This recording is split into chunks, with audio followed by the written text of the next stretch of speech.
अस्सलामुअलैकुम बच्चों, कैसे हैं आप सब। उम्मीद करती हूँ खैरियत से होंगे। आज हम पढ़ेंगे माहौल का मुताला हिस्सा नंबर 2।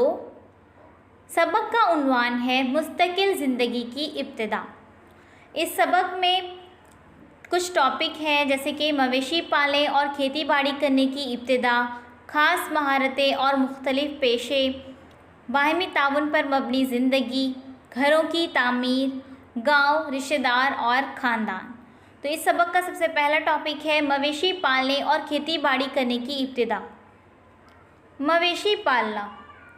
कुत्ते, बकरियां, भेड़ें, गाय, बैल और भैंसें जैसे पालतू जानवर इंसान के लिए कई तरह से फ़ायदेमंद होते हैं। बाज़ किस्म के जानवरों को मानूस करने के अमल के 3 खास मरहले हैं। जंगली जानवरों को पकड़कर काबू में कर लेना, उन जानवरों को इंसान के साथ रहने का आदी बनाना, उनसे दूध, दही और मक्खन जैसी चीज़ें हासिल करना और उनसे मेहनत मशक्क़त के काम करवाना। ये 3 मरहले हैं ख़ास जो हम जानवरों को मानूस करने के लिए करते हैं।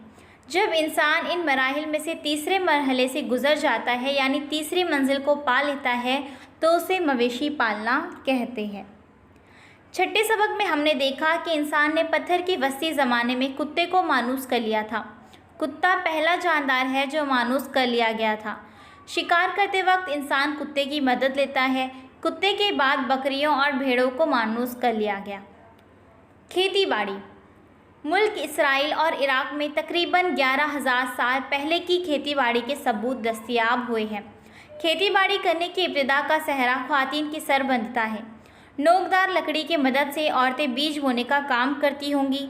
आज भी कुछ आदिवासी जमात की औरतें इसी तरीके के मुताबिक बुआई करती हैं। बुआई करने के लिए इस्तेमाल की जाने वाली नोकदार लकड़ी को ज़रूरत के मुताबिक वज़न लगाकर ज़मीन की गहराई तक खोदना मुमकिन होता है, इसलिए उन लकड़ियों के बीचों बीच सुराख वाले पत्थर बिठाए जाते हैं। यहाँ पर बच्चों आपको तस्वीर नज़र आ रही है बुआई के लिए इस्तेमाल की जाने वाली नोकदार लकड़ी और सुराख वाला पत्थर। हमने पिछले सबक में देखा कि खेती के काम करने की वजह से लोगों को साल के लंबे अरसे तक एक ही मुकाम पर रहना पड़ता था। जानवरों के ज़रिए खींचे जाने वाले हलों के ज़रिए खेत जोतने से खेती की पैदावार में इजाफा हुआ। खेती लोगों की गुज़र बसर का अहम ज़रिया बन गई। खेती की पैदावार में इजाफे के लिए लोग कुदरती ताकतों और देवी देवताओं की पूजा करने लगे थे। खेती के काम, पानी की तकसीम और गांव की हिफाजत जैसी इंतहाई ज़रूरी बातों के इंतज़ाम की वजह से खेती को फ़ौक़ियत देने वाला समाजी निज़ाम वजूद में आया। तो बच्चों सबसे पहले हमने पढ़ा मवेशी पालने और खेती बाड़ी करने की इब्तिदा। कैसे इंसान ने क्या किया, कुत्ते, बकरियां, भेड़ें, गाय, ये जो ऐसे जानवर हैं पालतू जानवर, ये इंसानों के लिए फ़ायदेमंद होते हैं और उन्हें क्या कर लिया जाता है, मानूस कर लिया जाता है। क्या करते हैं, पहले जंगली जानवर को पकड़ के काबू में कर लेते हैं, उसके बाद उन जानवरों को इंसान के साथ रहने का आदी बनाते हैं। उसके बाद उनसे दूध, दही, मक्खन जैसी चीज़ें हासिल करते हैं और उसे मेहनत मशक्क़त के काम करवाते हैं। जब इंसान इस तीसरे मरहले में आ जाता है यानी कि जो जानवर को वो पकड़ के अपने काबू में कर लिए हैं, जिनको इंसान के साथ रहने की आदत लग गई है, जो मेहनत मशक्क़त करने लगे हैं जो जानवर, तब जाके कहा जाता है कि मवेशी पाल रहे हैं, है ना। इसको कहते हैं मवेशी पालना। तो हमने छठे सबक में क्या देखा है कि इंसान ने पत्थर की वस्ती ज़माने में कुत्ते को मानूस किया था, यानी कुत्ता पहला जानदार है जो मानूस कर लिया गया था। उसके बाद मुख्तलिफ़ किस्म के जानवर को मानूस कर लिया गया। उसके बाद है खेती बाड़ी। खेती बाड़ी यहाँ पर बताया जा रहा है कि मुल्क इसराइल और इराक़ में तकरीबन 11,000 साल पहले की खेती बाड़ी के सबूत दस्तयाब हुए हैं, ऐसे सबूत मिले हैं। खेती बाड़ी करने की इब्तिदा का सहरा किसके सर बनता है, ख़वातीन के सर बनता है।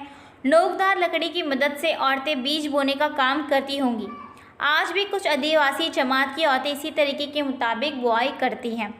बुआई करने के लिए इस्तेमाल की जाने वाली नोकदार लकड़ी को ज़रूरत के मुताबिक वज़न लगाकर ज़मीन को गहराई तक खोदना मुमकिन होता है, इसलिए उन लकड़ियों के बीचों बीच सुराख वाले पत्थर बिठाए जाते हैं। और हमने तस्वीर भी देख ली कि बुआई के लिए इस्तेमाल की जाने वाली नोकदार लकड़ी और सुराख वाला पत्थर किस तरह का नज़र आता है। उसके बाद है खेती। खेती के काम करने की वजह से लोगों को ज़्यादा अरसे तक एक ही मुकाम पर रहना पड़ता था और जानवरों के ज़रिए खींचे जाने वाले हलों के ज़रिए खेत जोतने से खेती की पैदावार में इजाफा हुआ। खेती लोगों की गुजर बसर का अहम ज़रिया बन गया।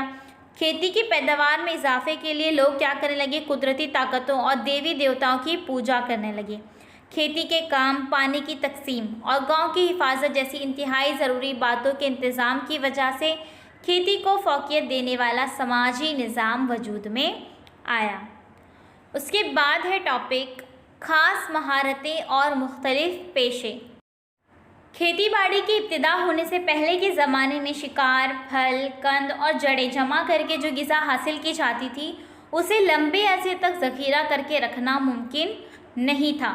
इसलिए उस तर्ज़ ज़िंदगी में ग्रोह की तमाम औरतें और मर्द महज ग़िज़ा हासिल करने के काम में मुसलसल मसरूफ़ रहा करते थे।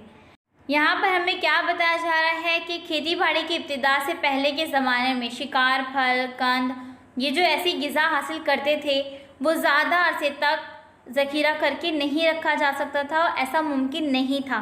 तो इसके लिए उस तर्ज़ ज़िंदगी में ग्रोह की तमाम औरतें और मर्द महज ग़िज़ा हासिल करने के काम में हमेशा मसरूफ़ रहा करते थे। खेती की वजह से हासिल होने वाले इस्तेहकाम की बिना पर पैदा होने वाले अनाज को तवील मुद्दत के लिए ज़ख़ीरा करके रखना मुमकिन हो गया। ग्रोह के तमाम लोगों की ज़रूरियात की तकमील के बाद भी बाकी बच जाए इतना अनाज मिलने लगा।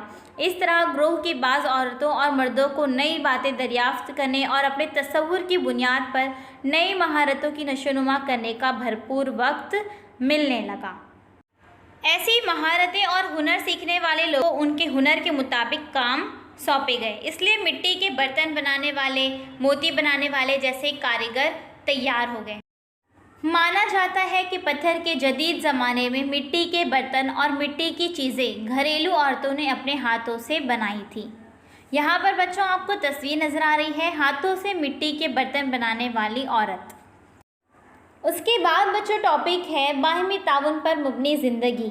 गांव के किसान अब ज़रूरत से ज़्यादा अनाज पैदा करते थे। खेती के औजार बनाना, उनकी मरम्मत करना और दीगर कई तरह के काम अंजाम देने के लिए माहिर फ़न कारीगरों की ज़रूरत थी।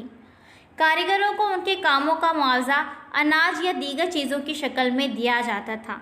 कारीगरों को मुख्तलिफ़ चीज़ें बनाने के लिए दरकार खाम माल दूर से लाना पड़ता था।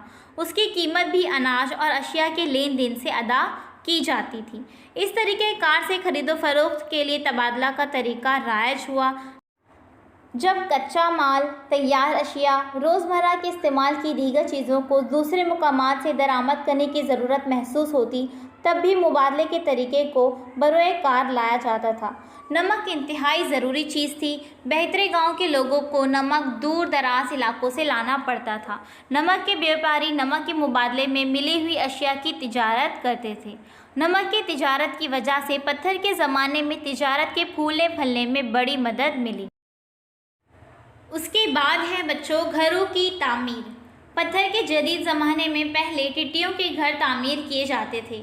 आगे चलकर अनाज की बहुतात की वजह से आबादी में इजाफा हुआ। गांव मुस्तकिल और वसी होते गए।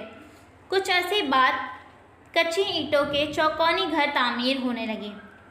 बाज़ घरों में एक से ज़्यादा कमरे भी तामीर किए हुए नज़र आते हैं।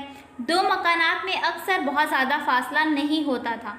आबो हवा की मुकामी खुसूसियात को मलहूज़ रखते हुए घरों की तामीर में मुकामी तब्दीलियाँ भी दिखाई देती हैं।